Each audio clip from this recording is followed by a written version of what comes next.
আবার হাওড়া তৃণমূলের মধ্যে গোষ্ঠী কোন্দলের আভাস। এবার চতুর্থবারের সাংসদ প্রসূন বন্দ্যোপাধ্যায়ের বিরুদ্ধে ক্ষোভ উগরে দিলেন শিবপুরের বিধায়ক তথা রাজ্যের ক্রীড়ামন্ত্রী মনোজ তিওয়ারি। ভোটের ফলাফলের নিরিখে হাওড়া সদর কেন্দ্রে লক্ষাধিক ভোটে জয়ী হয়েছেন তৃণমূল কংগ্রেসের প্রার্থী প্রসূন বন্দ্যোপাধ্যায়। নির্বাচনী প্রচার চলাকালীন দলের প্রার্থীর বিরুদ্ধে একাধিক ক্ষোভ ও বিক্ষোভের ঘটনা ঘটে। যদিও নির্বাচনের ফলাফলে সেই ক্ষোভ বিক্ষোভকে পাশে রেখে গতবারের চেয়েও বেশি ভোটে জয়ী হন প্রসূন। আর ফলাফলের 4 দিন পর প্রসূন বন্দ্যোপাধ্যায়ের বিরুদ্ধে প্রকাশ্যে ভিডিওতে নিজের ক্ষোভ উগরে দিলেন মনোজ তিওয়ারি। ভিডিওতে মনোজ সরাসরি প্রসূনের বিরুদ্ধে ক্ষোভ উগরে দিয়েছেন।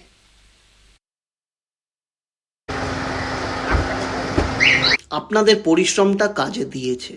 যেভাবে আপনারা দিন রাত বছরের পর বছর মাসের পর মাস যেভাবে পরিশ্রম করে আমাদের দলকে যেভাবে এগিয়ে নিয়ে চলে যাচ্ছেন তার ফলটা আমরা পেয়েছি।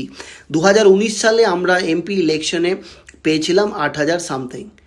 2024-এ শিবপুর থেকে আমরা দলকে আমাদের প্রার্থীকে জয়যুক্ত করাতে পেরেছি 14,206 মার্জিনের লিডে। তার মানে অনেকটাই জাম্প করে আমরা এই লিড করাতে পেরেছি।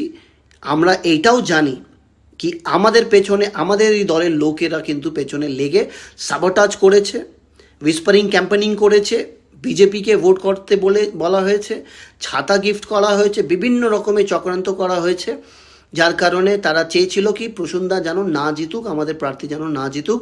আর শিবপুর থেকে মনোজ তিওয়ারি নেতৃত্ব দিচ্ছে বলে মনোজ তিওয়ারিকে কীভাবে হারিয়ে মানুষের কাছে আর উচ্চ নেতৃত্বের কাছে পৌঁছে দেওয়ার কি মনোজ পারে না রাজনীতি করতে। কিন্তু আপনাদের পরিশ্রমে আমরা সকলে একসঙ্গে ছিলাম বলে আজকে এই ফলাফলটা দিতে পেরেছি।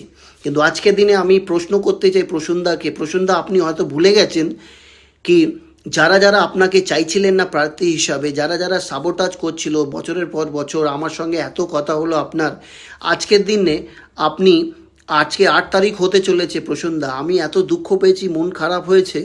8 তারিখ হতে চলেছে, আপনি ফোন বন্ধ রেখেছেন, আপনার পক্ষ থেকে কেউ আমায় ফোন করে বলেনি বা আমাদের কর্মীদেরকে কেউ ফোন করে বলা হয়নি কি ধন্যবাদ বা অভিনন্দন জানাওনি কি আমরা যেভাবে রেজাল্ট করাতে পেরেছি তার জন্য কোনো অ্যাপ্রিসিয়েশন পাইনি।